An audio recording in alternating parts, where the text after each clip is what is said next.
tubahaye ikaze bakunzi ba Patrick the Motivator. Uyu munsi tugiye kugaruka ku mugabo bita Vladimir Putin. Uyu mugabo yakoze ibintu bigiye bitandukanye cyane kuri ino si y'abazima, aho uyu mugabo yagiye ayobora iki gihugu cy'Uburusiya, abereye perezida uyu munsi, yakiyoboye inshuro zigera kuri ebyiri. Ubundi uyu mugabo amazina ye yiswe n'ababyeyi yitwa Vladimir Vladimirovich Putin. Akaba yaravukiye i Leningrad mu Burusiya. Akaba yaravutse ku itariki 7 Ukwakira mu mwaka w'1952. Akaba ari umunyapolitike, akaba umuyobozi, akaba n'umusirikare watojwe n'urwego rwa KGB, akaba anaruyoboye. Ndetse uyu mugabo yabaye perezida w'Uburusiya ku nshuro ye ya mbere mu mwaka w'2000. Ariko reka tubanze tugere ku nzira ye kugira ngo agere kuri ibi byose. Uyu mugabo yize amategeko muri kaminuza ya Leningrad, ubwo ngubwo ni naho yavukiye. Uyu mugabo nyuma yaje kuba umuyobozi wa KGB guhera mu mwaka w'1975 kugeza mu mwaka w'1991. Maze uyu mugabo aza kujya muri politike ubwo yahabwaga imyanya mu buyobozi bwa St. Petersburg. Uyu mugabo yabaye perezida mu mwaka w'2000 nk'uko nari nabikubwiye, maze ageza mu mwaka w'2008. Yaje kuba minisitiri w'intebe rero mu mwaka w'2008 kugeza mu mwaka w'2012. Ariko mbere y'uko aba perezida mu mwaka w'2000, mu mwaka w'1999 yari yabaye minisitiri w'intebe ubwo yari ingoma yayoborwaga na Boris Yeltsin. Nyuma aza kumusimbura nyine mu mwaka w'2000, ahita abona kuba perezida w'iki gihugu cy'Uburusiya. Nyuma rero yavuyeho mu mwaka w'2008, mu mwaka w'2012. Kuva mu mwaka w'2008 kugera mu mwaka w'2012 yabaye minisitiri w'intebe. Maze mu mwaka w'2012 arongera asubira ku butegetsi kugeza n'ubu ngubu ni umuyobozi w'igihugu cy'Uburusiya. Uyu mugabo rero azwiho byinshi bigiye bikomeye cyane muri politike, aho harimo nko gushimangira ubutegetsi bw'Uburusiya no kutajya impaka n'ibihugu bikomakomeye birimo Amerika ndetse na NATO. Uyu mugabo rero bitewe n'izina rye yakoze ibintu byinshi cyane, ntabwo twabivamo ngo tubirangize, ahubwo reka twigire mu magambo akomeye yavuzwe n'uyu mugabo. Uyu mugabo ijambo rikomeye cyane yavuze, yaravuze ngo uwiyumvamo guharanira gutsinda abageze hafi yo kubigeraho. Yaravuze ngo uwiyumvamo guharanira gutsinda abageze hafi yo kugera ku ntsinzi ari gushaka. Irindi jambo rikomeye cyane uyu mugabo yavuze, yaravuze ngo ibihugu bifite ubusugire ntabwo bigengwa n'ibindi bihugu. Yaravuze ngo ibihugu bifite ubwigenge cyangwa se ubusugire ntabwo bigengwa n'ibindi bihugu. Yaravuze ngo turamutse tutiyoboye abandi badutegeka. Yaravuze ngo turamutse tutiyoboye abandi badutegeka, niyo mpamvu tuba tugomba kwiyobora kugira ngo abandi batabasha kudutegeka. Yaravuze kandi ngo Uburusiya butagira imipaka ni igihugu kidashobora kugarizwa. Yaravuze ngo Uburusiya butagira imipaka cyaba ari igihugu kidashobora kugarizwa. yavuze irindi jambo rikomeye cyane ngo kugira intege nke ntabwo ari ubupfura ni ubugwari. Yaravuze ngo kugira intege nke ntabwo biriya bintu ari ubupfura, ahubwo biriya bintu ni ubugwari. Uba ugomba kugira intege nyinshi ku buryo buri gihe iyo uguye uba ugomba kubyuka. Yaravuze kandi ngo demokarasi ni iy'abaturage, ntabwo demokarasi ari impano abaturage bahabwa n'amahanga. Yaravuze ngo demokarasi ni ikintu cy'abaturage, ntabwo ari impano abaturage bahabwa n'amahanga. Irindi jambo cyane uyu mugabo yavuze, yaravuze ngo umuyobozi nyawe nukora ibyo akeneye atari ibyo abantu bashaka kumva. Yaravuze ngo umuyobozi nyawe nukora ibyo akeneye atari byo abantu bashaka kumva. Yaravuze kandi ngo ubwoba ntibukwiye kuba umujyanama w'umuyobozi. Yaravuze ngo niba ugira ubwoba umenye ko ubwoba budakwiriye kuba umujyanama w'umuyobozi, hato wazava ku buyobozi cyangwa ntuzigere ubugeraho. Irindi jambo uyu mugabo yavuze rikomeye, yaravuze ngo kuba umuyobozi ni inshingano si uburenganzira. Yaravuze ngo kuba umuyobozi ni inshingano si uburenganzira uhabwa. Ntabwo ari uburenganzira bwo gukoresha ubuyobozi wahawe ngo ubukoreshe mu nyungu zawe, ni inshingano uba ugomba kuzuza. Yavuze irindi jambo rikomeye cyane umugabo, aravuga ngo ntuzemere gucishwa bugufi n'amateka, ahubwo ayo mateka uzayiyandikire n'intoki zawe. Yaravuze ngo ntuzemere gucishwa bugufi n'amateka, ahubwo ayo mateka uzayandike n'intoki zawe. Yavuze irindi jambo rikomeye cyane, aravuga ngo ubwigenge nyabwo busaba ubushake ndetse n'imbaraga. Kugira ngo ube umuntu wigenga bisaba kuba ufite ubushake ndetse ukongeraho n'imbaraga zo kugira ngo ubashe kugira ubwo bwigenge bwawe. Uyu mugabo ni umugabo wagiye uvuga ibintu bikomeye cyane, kuko nkanga yaravuze ngo twese turi mu rugamba ariko intego zacu ziratandukanye. Yaravuze ngo twese turi mu rugamba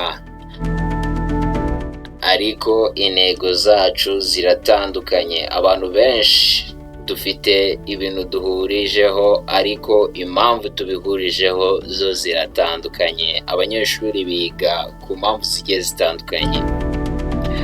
Hari uwiga kugira ngo azabone akazi, hari n'uwiga kugira ngo azatange akazi. Izo ni impamvu ziba zigiye zitandukanye cyane. Yaravuze ngo nihangana nk'icyuma ariko si uko mba nari kumva ububabare. Yaravuze ngo nihangana nk'icyuma ariko si uko mba nari kumva ububabare. Ububabare bumugeraho ariko akihangana nk'icyuma. Yitwa Vladimir Putin. Yavuze irindi jambo rikomeye cyane ngo inyungu z'igihugu ziruta inyungu zanjye bwite. Yaravuze ngo inyungu z'igihugu ziruta inyungu zanjye bwite.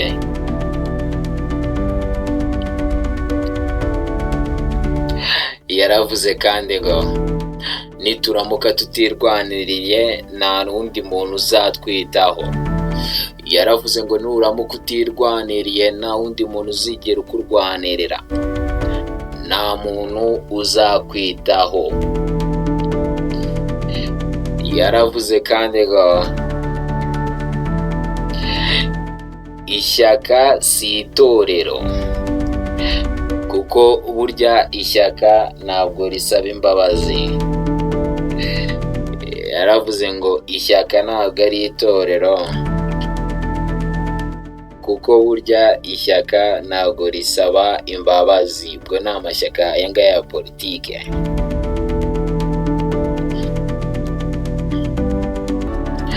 Kandi yaravuze ngo burya umuntu ukomeye ntabwo ari umuntu ukunda kuvugwa cyane, ahubwo umuntu ukomeye ni umuntu ukunda gutekereza cyane, cyangwa se umuntu ukunda gutekerezwaho cyane, umuntu bahora batekerezaho.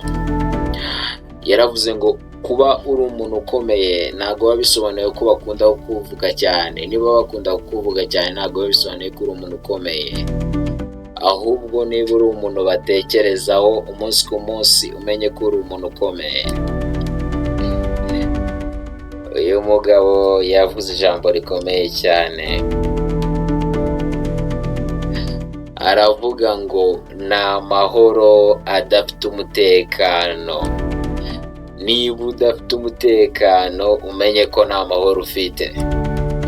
Yaravuze ngo ni amahoro adafite umutekano abaho. Niba udafite umutekano nta mahoro ufite. Yarongeye avuga ijambo rikomeye cyane uyu mupapa.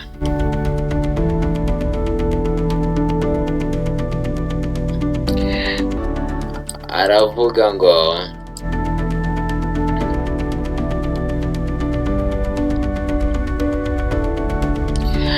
inzira irambye niyo kwihesha agaciro. Inzira irambye ushobora kubakiraho niyo kwihesha agaciro. Kuba wihesha agaciro, ibyo ukora byose uzabikora ubigereho kandi bizaramba. Yaravuze ngo inzira irambye niyo kwihesha agaciro. Niba wihesha agaciro umenye ko ibyo ukora bizaramba. Kandi yaravuze ngo umuyobozi utemera amakosa ye ntabwo ashobora kuyobora abandi. Yaravuze ngo umuyobozi utemera amakosa ye, utemera ko ajya akosa, uriya ubundi ntabwo ashobora kuyobora abandi ngo abageze ahantu heza. Irindi jambo rikomeye yavuze, yaravuze ngo ibyemezo bikomeye cyane ntabwo bifatwa n'amarangamutima. Yaravuze ngo niba ushaka gufata icyemezo gikomeye ujye wirinda amarangamutima. Ibyemezo bikomeye ntabwo bifatwa n'amarangamutima. Irindi jambo rikomeye yavuze ngo Uburusiya ntabwo burinda, burarwana. Uburusiya burarwana ntabwo burinda. Ikindi kintu yavuze, yaravuze ngo buriya iyo umuntu avuze ukuri ntabwo aba akoze icyaha.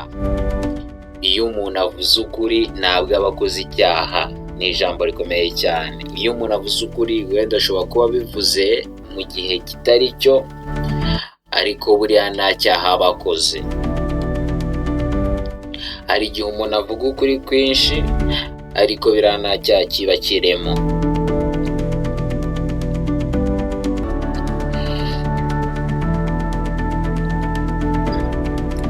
Yaravuze ngo burya twemera kuganira n'abandi, ariko biriya tuba turi gukora si ugupfukamira abandi. Kwemera kuganira n'undi muntu waba umuruta cyangwa akuruta ntabwo kuba ari ukumupfukamira. Yaravuze ijambo rikomeye cyane ngo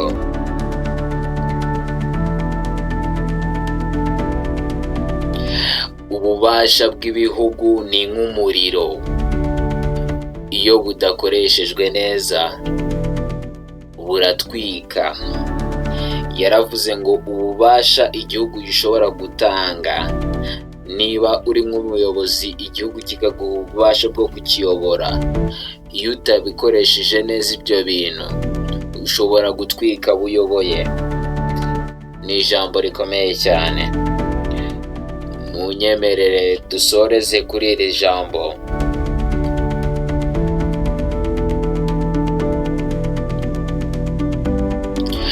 Yaravuze ngo umwanzi si uwitwaje intwaro gusa, ahubwo umwanzi ni umuntu wonona ubumwe bw'abantu.